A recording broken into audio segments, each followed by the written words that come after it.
Maligayang pagbabalik kaibigan, sa bidyong ito, pag-uusapan natin ang isang sikat na urban legend dito sa Pilipinas. Walang iba kundi ang kwento ni Pepsi Paloma at ang Espolarium. Napakalayo ng ibig sabihin nitong dalawa pero pinagdudugtong ito ng isang malagim na pangyayari. Isipin mo yun kapatid, 2025 na. Hindi pa din tumitigil ang issue patungkol sa kwento na ito laban sa dalawang sikat na aktor sa telebisyon. Sa katunayan, tatlo sila, ngunit ang isa ay sumakabilang buhay na. Ang lahat ng maririnig at makikita nyo sa video na ito ay hango lamang sa aking pagsasaliksik. Wala akong naisiraan. Ang mga kwento na ito ay pinagsama-sama ko lamang galing sa iba't ibang platform sa social media para mas lalo nating maintindihan ang kwento sa likod ng urban legend. Ang kwento ni Pepsi Paloma at ng tatlong taong may gawa sa kanya nito. Ang babaeng makikita mo ay si Pepsi Paloma, ngunit lingid sa kaalaman ng lahat na ang totoong pangalan nito ay Delia Dueñas Smith. Ipinanganak noong July 17, 1966. At tama ka ng pagkakarinig mo, Smith ang apelyedo niya. Siya kasi ay isang half American at half Filipino. Pero bakit Pepsi Paloma ang naging tawag sa kanya? Noon kasi kasama siya sa isang grupo na kung tawagin ay soft drinks beauty. Alam naman natin na kapag ang isang babae ay ikinumpara sa isang bote ng soft drinks, sa madaling salita, ito ay sexy. At dito nagsimula ang mga papuri para kay Pepsi Paloma.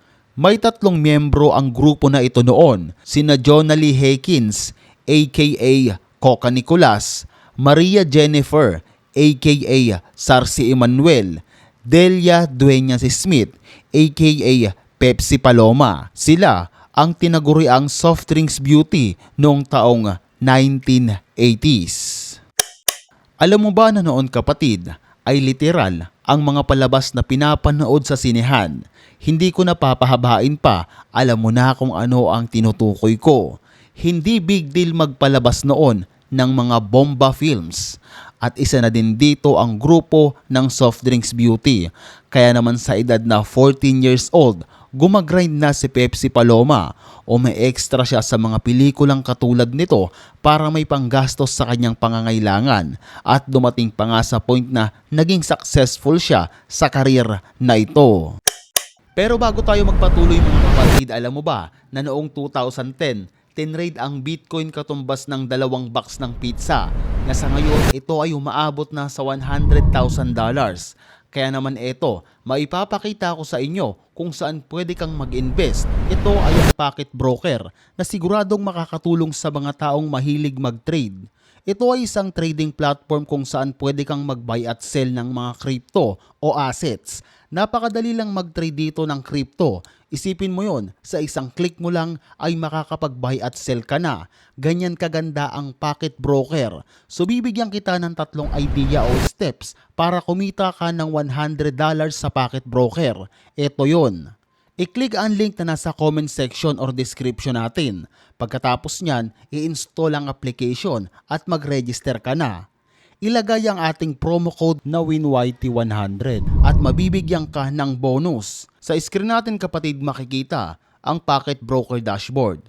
At base sa aking analysis, pababa ang trade na ito. Kaya sasabay tayo sa agos niyan. Pindutin lang natin tong lower rent. So hintayin lamang natin ng kaunti.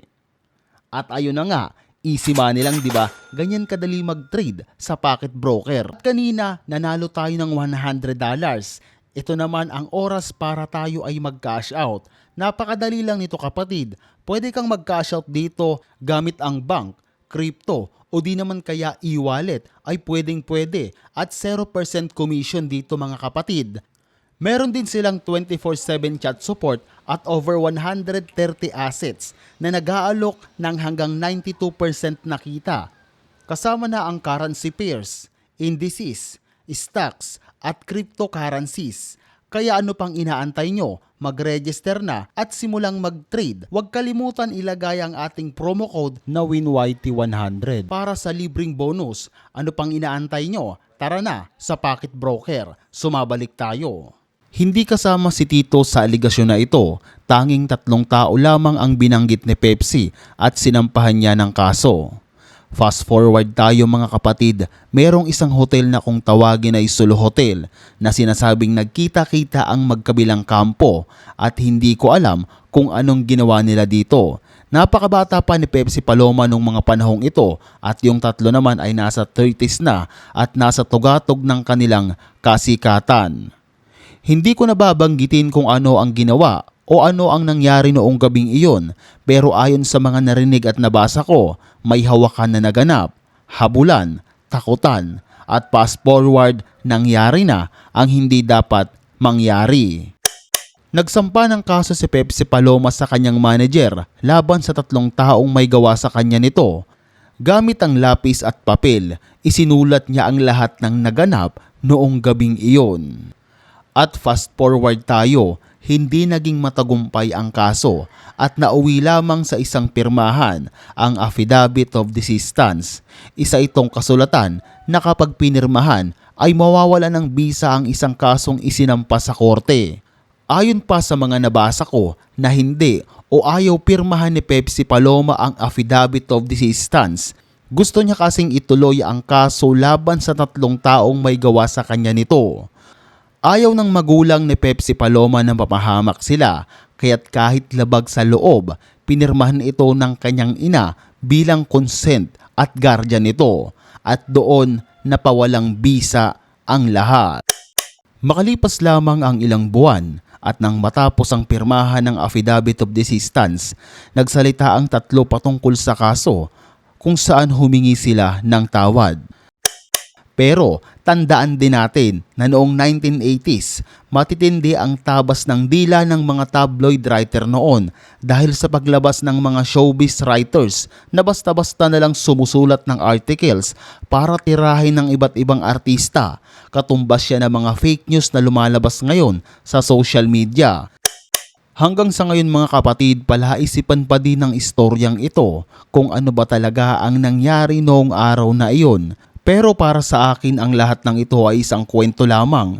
Totoo na nagsampa ng kaso, pero yung mga naganap ay hindi talaga totoo. Napakadaling gumawa ng isang kwento para sa isang tao, ngunit napakahirap patunayan ito. Ito ay isang kwento lamang na nagatungan ng nagatungan sa paglipas ng panahon. So alam mo na, this is Pin YT. Maraming salamat. I'm out.